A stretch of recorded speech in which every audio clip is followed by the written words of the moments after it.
Assalamualaikum warahmatullahi wabarakatuh. Bismillahirrahmanirrahim. Alhamdulillahilladzi hadana lihada wa ma kunna linahtadiya laula an hadanallah. Asyhadu an la ilaha illallah wahdahu la syarikalah wa la syai'a mislah wa la syai'a ba'dah. Qadiman bila betida, daiman bila intiha, la yafna wa la yabid, wa la yakunu illa ma yurid. Wa ashhadu anna sayyidana wa nabiyyana wa maulana Muhammad abduhu wa rasuluhu la nabiyya ba'dah.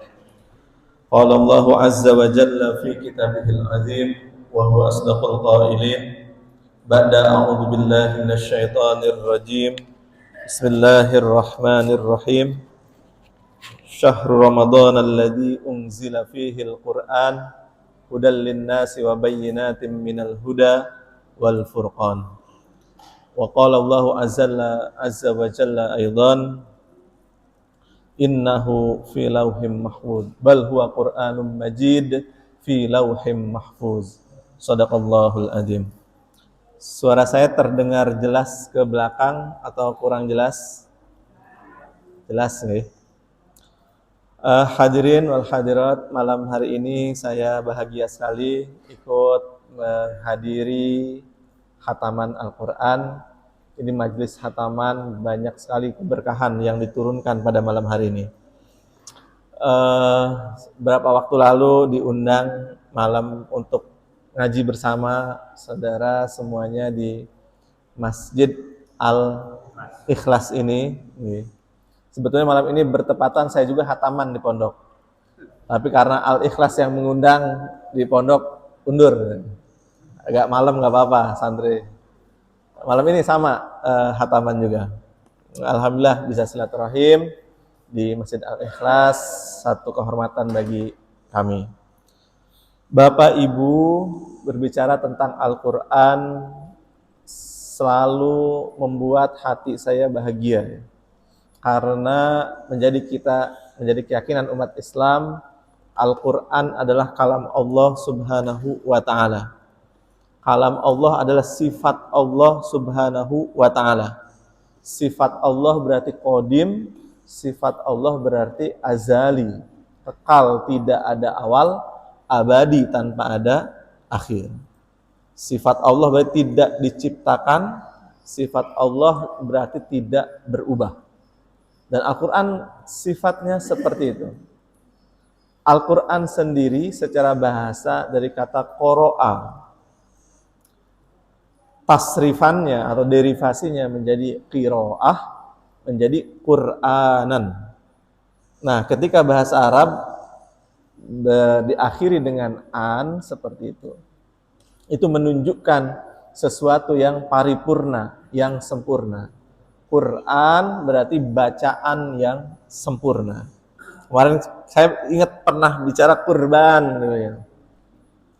terus ihsan, kebaikan yang paripurna, dan banyak an-an, syaiton misalnya, kesesatan yang paripurna. Dan turunnya Al-Quran, sebetulnya ada 3 istilah yang digunakan Allah ketiga-tiganya untuk menggambarkan turunnya Al-Quran. Ada istilah nuzul, ada istilah tanazzul, ada istilah inzal. Imam Az-Zarkashi dalam kitab Al-Burhan lebih senang menggunakan inzal. Cuman repotnya di Indonesia, kalau pakai istilah inzal, itu maknanya beda. Apalagi di pesantren-pesantren yang ngaji fikih. Inzal itu artinya apa? Ya gitulah ya Pak ya. Nah, makanya ulama kita pintar tidak menyebut inzalul Quran. Walaupun secara bahasa tidak salah. Cuman khawatir ada yang pertama kali ngaji di pondok, kok dengar inzalul Quran. Salah ini ya. Menggunakan nuzul. Misalnya Imam Jalalain As-Suyuti dalam Al-Itqan lebih senang menggunakan istilah nuzul. Terus dalam kitab Manahilul Irfan, ini kitab-kitab induk kitab Babon dalam kajian ulumul Quran ya. Manahilul Irfan lebih senang menggunakan istilah tanazzul. Apa bedanya? Sebenarnya tidak ada perbedaan spesifik ya. Ini istilahnya dalam bahasa adalah bisa dipertukarkan atau interchangeable. Sama-sama maknanya. Turunnya Al-Quran. Bagaimana turunnya Al-Quran? Ada 3 teori besar. Ada yang mengatakan bahwa ada 3 tahapan. Pertama adalah dari Allah Subhanahu wa Ta'ala, yang kita yakini tadi, kalam Allah Subhanahu wa Ta'ala. Lalu ke Lauhil Mahfuz, ini turunnya Al-Quran yang pertama. Apa dalilnya? Bal huwa Qur'anum Majid fi Lauhim Mahfuz. Terus teori yang kedua mengatakan dari Lauhil Mahfuz ke Baitul Izzah, atau yang kita kenal dengan langit dunia. Baru dari Baitul Izzah tanazzul ke Rasulullah sallallahu alaihi wasallam melalui perantara malaikat Jibril sebagai Rasulul Wahyu, penyampai wahyunya Allah Subhanahu wa Ta'ala. Yang ketiga itu adalah dari Jibril ke Nabi Muhammad sallallahu alaihi wasallam berangsur-angsur selama kurang lebih 23 tahun. Bagaimana prosesnya ulama awal seperti Imam Tohawi, Imam Abu Ja'far At-Tohawi, ulama awal abad ketiga Hijriah, dalam kitab Aqidah Tohawiyah mengatakan bila kaifiyatin bada. Untuk membahas tanazzul Quran ini bila kaifiyah, tanpa pertanyaan bagaimana. Kok langsung dibentengi seperti itu? Kenapa?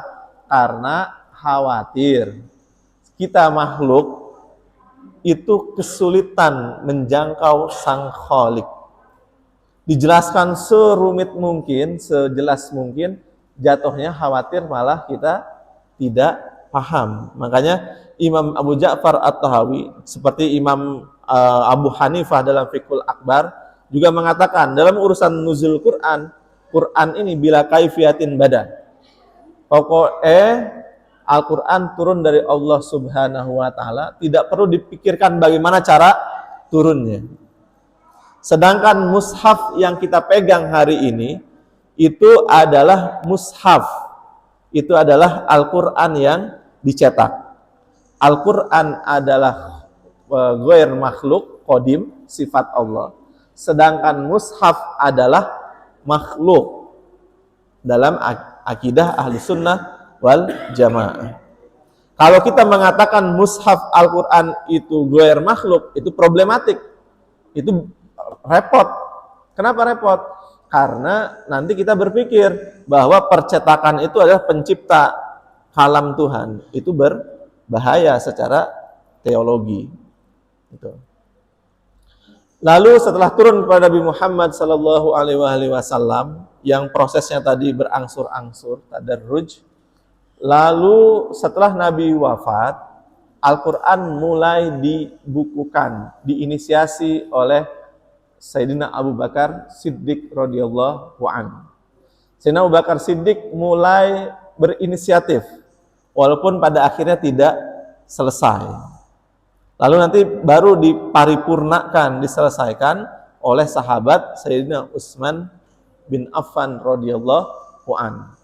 Sayyidina Utsman bin Affan menunjuk para raksasa ulumul Quran, para sahabat yang betul-betul menguasai Al-Quran zahiran wa batinan, seperti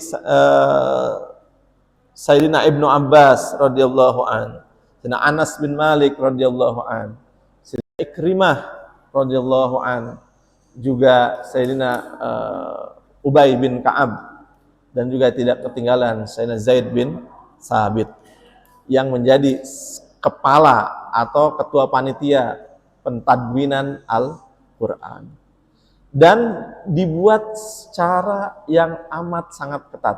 Kalau sekarang tuh kayak istilah seleksi itu, dibuat dulu nih kriterianya. Kriteria tadwinul Quran amat sangat ketat. Harus dihafal oleh para sahabat dan harus ada teksnya yang ditulis oleh sahabat. Karena Rasulullah SAW ketika mendapatkan wahyu biasa langsung menyampaikan kepada para sahabat, wabil khusus katibul wahyu, seperti misalnya Zaid bin Sabit, dicatat, Rasulullah minta ini catat, ini catat, ini catat. Atau misalnya sahabat akhir nanti juga seperti Muawiyah bin Abi Sufyan, tapi itu di akhir sekali. Nah, prosesinya adalah harus dihafal, juga harus ada catatannya. Jadi setiap datang sahabat menyetorkan, terus dicek oleh komite pencatatan mushaf, sahabat setor, membacakan, oh iya betul, catatannya ada, mushafnya ada, dihafal oleh para sahabat inti tadi. Kenapa sahabat inti yang dipilih sebagai ketua panitia? Karena mereka memang betul-betul orang yang dekat dengan Rasulullah SAW, yang betul-betul mengetahui seluk-beluk Al-Quran. Makanya nantinya tafsirnya Sayyidina Abbas radhiyallahu anhu itu terkadang berbeda dengan jumhur sahabat. Tetapi sahabat-sahabat junior tidak ada yang berani menegur Ibnu Abbas misalnya. Walaupun tafsiran pemahaman Ibnu Abbas terhadap Al-Quran berbeda jauh dengan para sahabat yang lainnya. Karena nggak ada yang berani menyaksikan kesaktian, keilmuan Ibnu Abbas radhiyallahu anhu. Oke, semuanya mushaf distorkan, hafalan sahabat distorkan, semua mushaf yang tertulis dalam kertas pelapah kurma, dalam tulang-tulang, dalam kulit dikumpulkan, distorkan. Lalu terakhir ada satu ayat. Para sahabat menghafalnya, tapi belum ditemukan teks tertulisnya oleh para sahabat. Yaitu ayat tentang Rasulullah SAW. A'udzubillahi minasyaitonirrajim. Laqad ja'akum rasulun min anfusikum azizun 'alaihi ma 'anittum harisun 'alaikum bil mu'minina raufur rahim. Semua sahabat hafal ayat ini, tapi belum ketemu tertulisnya, mushaf-mushafnya. Karena tadi kan standarnya adalah harus ada dihafal plus ada di tertulisnya. Lama mencari, akhirnya ditemukan bahwa ada ayat ini. Makanya dimasukkan ke dalam mushaf Al-Quran. Dan prosesnya ini setelah jadi mushaf Utsmani dibuat beberapa kopi, lalu disebar ke beberapa pusat peradaban Islam. Ada di Madinah, di Makkah, di Mesir, terus di Damaskus. Ya. Nah, dan mushaf zaman dulu itu belum ada yang namanya titik dan koma. Kalau ingin melihat mushaf yang asli di zaman Sayyidina Utsman bin Affan, itu nanti kalau berkunjung ke Museum Topkapi di Turki, itu masih ada bentuk atau salinan kopian mushaf awal. Itu belum ada bergerigi-gerigi, belum ada titik koma. Jadi masih hanya lurus gini kalau tulisan itu. Makanya dari situ nanti ada perbedaan ilmu qiraat. Ada yang membaca misalnya in ja'akum nabaun, in ja'akum fasikum binaba'in fatabayyanu. Sebagian qiraat membaca in ja'akum fasikum binaba'in fatasabbatu.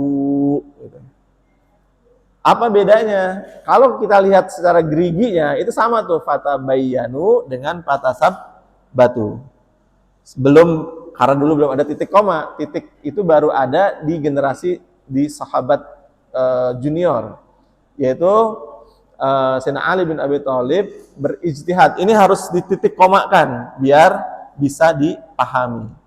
Dipilihlah sahabat namanya Abu Aswad Ad-Duali. Nah, perbedaan qiraat ini menjadi ada 7 yang mu'tabarah, ada 10 yang masih diakui, bahkan lebih dari 10 yang syadz ya. Makanya yang kita baca hari ini adalah qiraah hafaz an Asim. Sebetulnya ada qiraah yang lainnya, ada Qalun, ada Kumbul, ada Ibnu Katsir. Kenapa yang paling populer adalah Hafs an Asim? Karena Hafs an Asim ini dulu menjadi qiraah madhabnya Daulah Islamiyah Turki Utsmani. Selama 700 tahun dipromosikan ke seluruh dunia, dan ini menjadi qiraah yang paling populer di seluruh dunia. Guru saya mengatakan, Syekh Muhammad bin Yahya An-Nawawi, kalau menggunakan logika, harusnya yang lebih populer adalah qiraahnya Ibnu Katsir. Bukan Ibnu Katsir yang abad kelima muridnya Ibnu Taimiyah, bukan. Tapi Ibnu Katsir gurunya Imam Asy-Syafi'i di Makkah. Kenapa seharusnya populer? Karena Ibnu Katsir itu pertama orang Makkah, kedua beliau Quraisy, sukunya Quraisy, dan bangsanya bangsa Quraisy, lahjahnya atau aksennya sama dengan Rasulullah Shallallahu Alaihi Wasallam.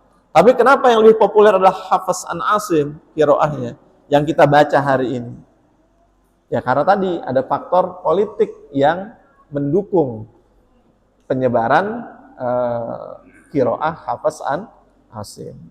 Nanti daerah-daerah yang tidak terjajah atau tidak menjadi daulah Islamiyah seperti Afrika Utara, itu sampai hari ini tidak membaca qiraahnya seperti kita. Misalnya di Maroko, di Mauritania, Aljazair, Tunisia, itu bacanya kumbul, kolun ya. Makanya kalau ke mushafnya pun berbeda. Titiknya berbeda dengan titik yang kita pakai. Lalu juga dia cara bacanya berbeda. Misalnya dalam kalau kita misalnya qul a'udzu bin nas disukunkan. Kalau qalun qul a'udzu birabbin nasi malikin nasi, ya, dan seterusnya. Itu perbedaan membaca qiraah. Bagaimana seperti itu? Itu adalah semuanya memiliki sanad. Apakah yang kita paling pasti benar, yang qalun itu salah? Enggak juga. Semuanya punya sanad langsung kepada Rasulullah Sallallahu Alaihi Wasallam. Hadirin rahimakumullah, menjadi keyakinan kita, Al-Quran ini isinya adalah mukjizat seluruhnya. Mukjizatnya nabi-nabi yang lain hanya sebatas di masa hidupnya para nabinya saja. Nabi Musa alaihissalam hanya tongkatnya. Ketika Nabi Musa meninggal, tongkatnya juga diangkat oleh Allah Subhanahu wa taala. Nabi Isa alaihissalam mukjizatnya hanya di zamannya dan kepada umatnya Nabi Isa saja, yaitu bisa menghidupkan orang mati, bisa menyembuhkan orang yang sakit. Tapi khusus mukjizatnya Nabi Muhammad sallallahu alaihi wasallam ila akhiriz zaman. Sampai kiamat nanti Al-Qur'an ini akan tetap menjadi mukjizat umat Islam. Dan kemukjizatan Al-Quran sedikitnya ada dua. Pertama, kemukjizatan linguistiknya atau aspek kebahasaannya. Yang kedua, mukjizat saintifiknya. Kebahasaannya tidak diragukan lagi bahwa Al-Quran dari Allah Subhanahu wa ta'ala. Bahkan Allah Subhanahu wa ta'ala menantang siapapun yang meragukan kebenaran Al-Quran. Allah berfirman, a'udzubillahi minasyaitonirrajim, wa in kuntum fi raibim mimma nazzalna ala abdina fa'tu bisuratim mim mislih wad'u syuhada'akum in kuntum shadiqin. Allah menantang, kalau seandainya kalian meragukan Al-Quran, maka datangkan satu surat saja. Atau kalau kalian nggak bisa, wad'u syuhada'akum, datangkan kelompok kalian, datangkan profesor kalian, datangkan ahli-ahli bahasa kalian. Kalau kalian in kuntum shadiqin, kalau kalian benar. Pernah dulu ada yang mulai mau menjawab tantangan itu pada zaman Rasulullah Sallallahu Alaihi Wasallam, yaitu Musailimah al-Kadzdzab, membuat satu surat namanya Al-Fil. Beliau mengarang satu surat yang indah secara bahasa. Al-fil. Wa ma adraka mal fil. Al-filu lahu khurtum tawil. Ini adalah ayat-ayat yang ingin diciptakan Musailimah al-Kadzdzab. Apa maknanya al-fil? Gajah. Wa ma adraka mal fil? Apakah kalian tahu gajah itu apa? Lahu khurtum tawil. Fil itu adalah yang memiliki belalai yang panjang. Ya berima sih, tetapi anak kecil juga tahu kalau gajah itu belalai. Itu. Terus orang-orang kafir Quraisy ingin menandingi misalnya dalam masalah qisas. Mereka membuat ayat al-qitalu anfa lil qatil. Allah Subhanahu wa taala menurunkan ayat yang ingin menjawab surat-surat yang dibuat oleh orang-orang kafir.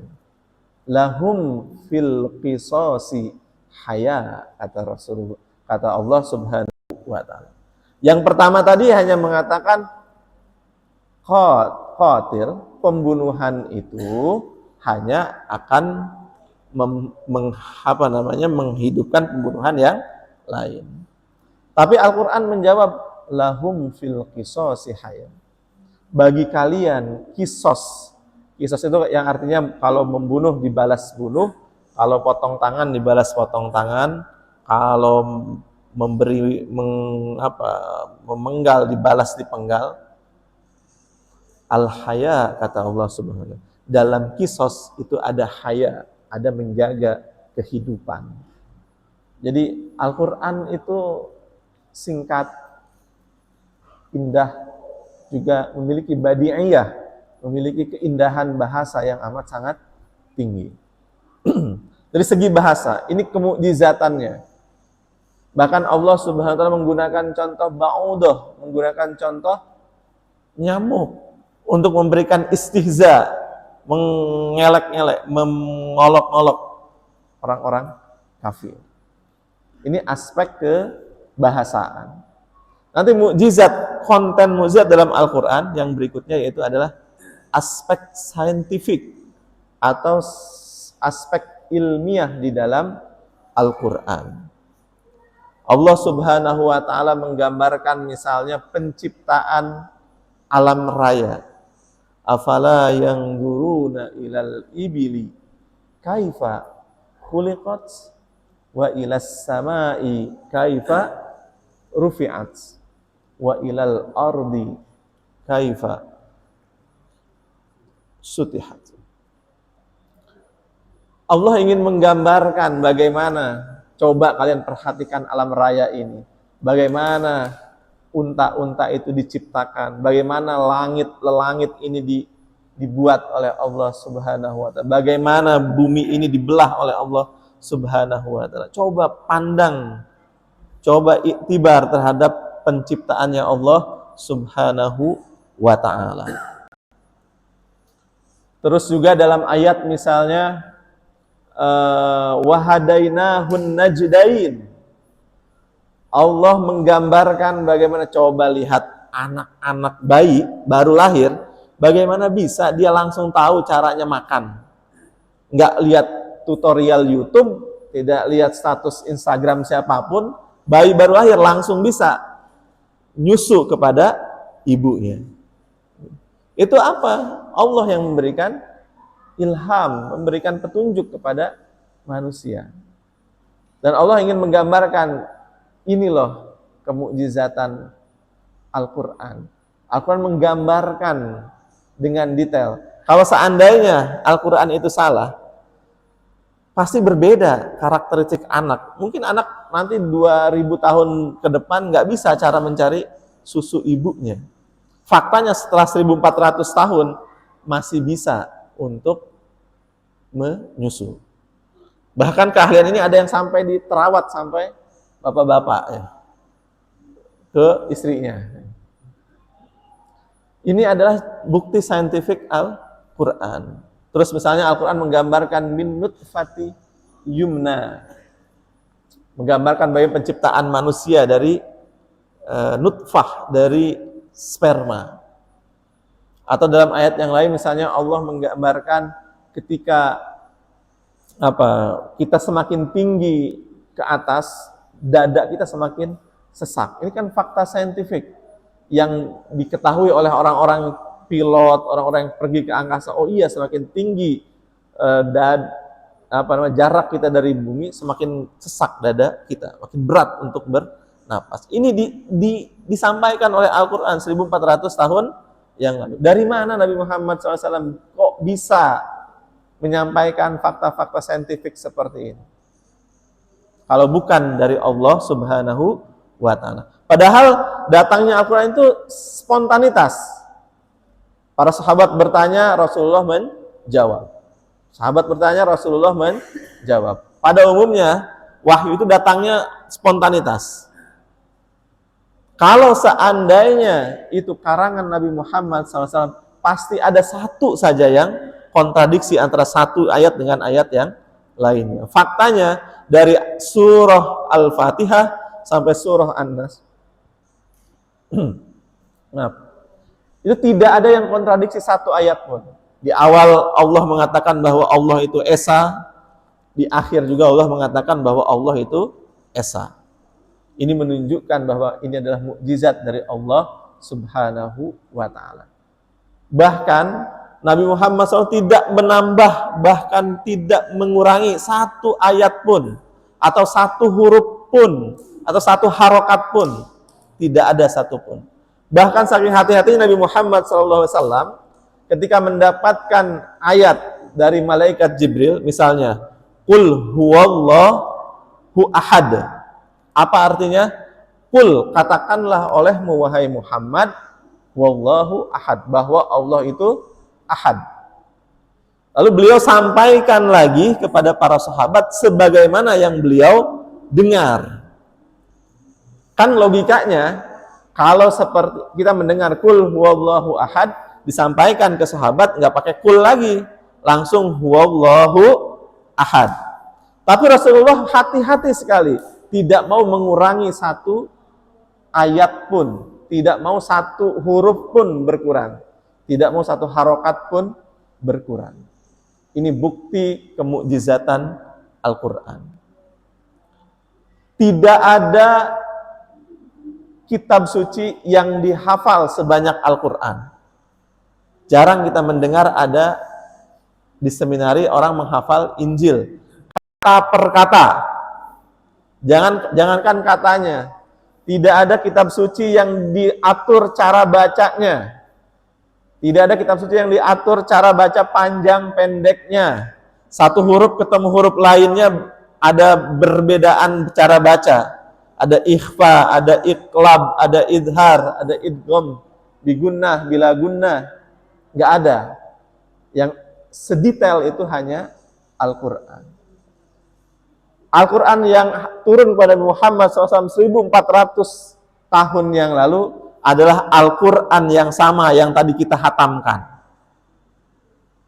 Secara huruf per huruf tidak berkurang satu ayat pun. Tidak ada kitab suci sehebat itu, tidak ada. Sedijaga itu tidak. Yang terakhir tentang fakta saintifik dalam Al-Quran. Para ulama kontemporer mulai membuat kitab tafsir. Tafsir ini kan ribuan jumlahnya atau puluhan ribu bahkan. Ada jenis karakteristiknya tafsir bil maksur yang menafsirkan Al-Quran dengan Al-Quran. Ada tafsir bil maksur menafsirkan Al-Quran dengan hadis Rasulullah SAW. Ada tafsir bil ra'yi secara logika sekali seperti tafsir Ar-Razi. Tafsir bil maksur seperti tafsir Ibnu Katsir, tafsir At-Tabari. Ada tafsir Az-Zahiri. Ada lagi at-tafsir batini, ingin melihat makna-makna yang mendalam atau makna batiniah dari Al-Quran. Ada tafsir isyari. Dan terakhir, ulama-ulama kontemporer ingin membuat tafsir ilmi atau yang kita kenal tafsir ilmu, tafsir scientific Quran. Tetapi problematikanya adalah dalam tafsirul ilmi atau tafsir saintifik itu para mufassir sebetulnya kalau kita jeli membaca tafsirnya, mereka selalu mengatakan hadza biqadri taqatil insan. Setelah menerjemahkan atau menafsirkan satu ayat ilmi, ayat saintifik, para ulama tafsir selalu memberikan informasi kehati-hatian. Inilah berdasarkan pemahaman terbaik saya sebagai manusia. Karena kalau tidak dikasih tameng ini berbahaya sekali. Saya buktikan. Dulu Bapak Ibu, tafsir sab'a samawat, kata sab'a samawat dalam Al-Quran, itu ditafsirkan sebagai 7 planet di tahun 70-an. Saya nggak berani menyebut tafsirnya. Guru saya, Kiai Haji Musta'in Syafi'i selalu mengatakan, kita nggak setuju dengan statementnya, tapi kita nggak boleh menjelekannya. Karena bagaimanapun itu adalah karya intelektual, karya yang hebat, karya yang bagus. Di Mesir lah, saya sebut saja negara di Mesir. Sab'a samawat itu ditafsirkan sebagai 7 planet. Karena di tahun 70-an, orang meyakini bahwa planet itu jumlahnya ada 7. Dari Merkurius, Venus, Bumi, apalagi Saturnus, Uranus, Mars, terakhir Pluto. Sekarang planet sudah ada berapa? Lebih dari 7. Kalau kita berpegang teguh kepada pemaknaan saintifik tadi, sab'a samawat, itu salah berarti Al-Quran. Padahal yang salah bukanlah Al-Quran, tetapi pemahaman manusia terhadap Al-Quran. Dalam tafsir ilmi atau i'zazul ilmi itu harus hati-hati. Kita harus terus merasa bahwa untuk saat ini mungkin betul, tapi bisa jadi ketika saintifik penemuan sains terbaru hadir, bisa jadi ini bukan maksud final daripada Al-Quran. Tetapi bukan berarti Al-Quran tidak salah. Al-Qurannya pasti benar, tetapi tafsir terhadap Al-Quran bisa jadi salah. Al-Quran adalah kalam Allah Subhanahu wa Ta'ala yang maha mengetahui segalanya. Tidak mungkin salah dalam Al-Quran, tapi manusia adalah makhluk biasa yang punya keterbatasan ilmu, keterbatasan pengetahuan. Makanya kita harus hati-hati dengan tafsir ilmu. Tetapi banyak sekali penemuan-penemuan ilmiah itu terinspirasi dari Al-Quran. Ibnu Khaldun, Ibnu Sina itu banyak mengklaim bahwa saya mendapatkan ini informasi dari mimpi karena membaca ayat ini. Informasi awal dari Al-Quran menginspirasi lahirnya penemuan-penemuan baru. Dan itu adalah karakteristik Al-Quran. Al-Quran akan tetap relevan sepanjang zaman kepada semua manusia, tidak hanya umat Islam.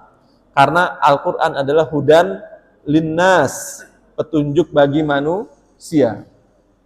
Baik manusia yang beriman ataupun tidak, Al-Quran ini sudah disiapkan untuk seluruh umat manusia. Tinggal mau mengambilnya atau tidak.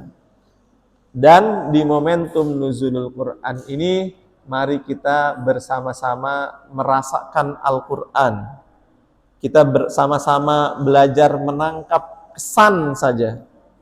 Kalau bahasanya Profesor Quraish Shihab, menangkap kesan, pesan, dan keserasian. Mungkin terlalu berat untuk pesan dan keserasian. Minimal kesannya sajalah. Kita belajar apa sih dari ayat ini yang ingin dikesankan Tuhan kepada kita. Apa sih yang ingin dikesankan Allah kepada kita dengan ayat ini. Mudah-mudahan kita membaca sekaligus juga memaknai, memahami kesan yang ingin disampaikan Allah dalam ayat ini. Dan Al-Quran ketika kita dawamkan, ketika menjadi sahabat kita, menjadi teman hidup kita, dia akan menjadi penolong kita. Ini serius. Bapak Ibu, saya ulangi lagi, Al-Quran ketika menjadi sahabat kita, menjadi teman kita, dia akan menjadi penolong kita. Penolong di dunia juga penolong di akhirat. Di dunia dengan apa? Entah bagaimana, kalau panjenengan semua dawam minimal 1 juz sehari membaca Al-Quran, itu hal-hal yang tadinya buntu di kepala, entah kenapa Allah bukakan jalan. Entah kenapa kita ketika melihat sesuatu, Allah kasih jalan terbuka lebar pikiran kita. Entah lewat pengajian seperti ini, entah lewat khutbah, entah lewat status WhatsApp-nya teman, entah oleh candaan teman, entah oleh satpam di kantor kita, entah di status Facebook-nya kerabat kita. Oh ini toh jawaban terhadap kegalauan hidup saya. Oh ini toh ternyata jalan keluar permasalahan saya. Itu pasti. Dan itu sudah dibuktikan oleh jutaan orang. Tinggal kita mau mengamalkannya atau tidak. Dan bulan Ramadan ini disebut juga bulan Al-Quran atau Syahrul Quran.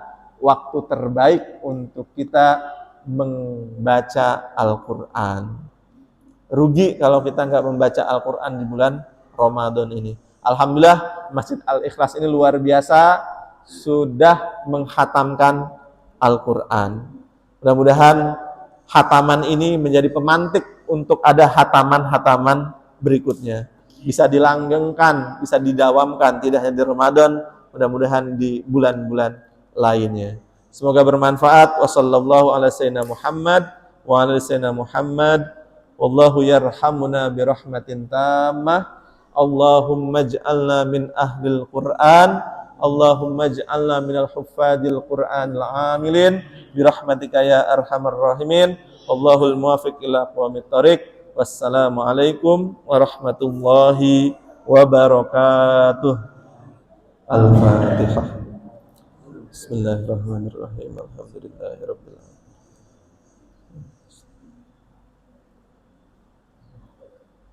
Allahumma arhamna bil Qur'an. Allahumma ij'alna minal ulama'il amilin. Allahumma ij'alna minal huffadil Qur'anil amilin. Allahumma ihfadna bi qiraatil Qur'an. Allahumma ij'alna min ibadikal muttaqin. Rabbana atina fid dunya hasanah wa fil akhirati hasanah wa qina adzaban nar. Wadkhilnal jannata ma'al abrar. Ya Aziz, Ya Ghaffar, Ya Rabbal Alamin. Sallallahu ala sayyidina Muhammadin wa ala alihi wa sahbihi wasallam. Bifadlika subhana rabbika rabbil izzati amma yasifun. Wassalamun alal mursalin. Walhamdulillahi rabbil alamin.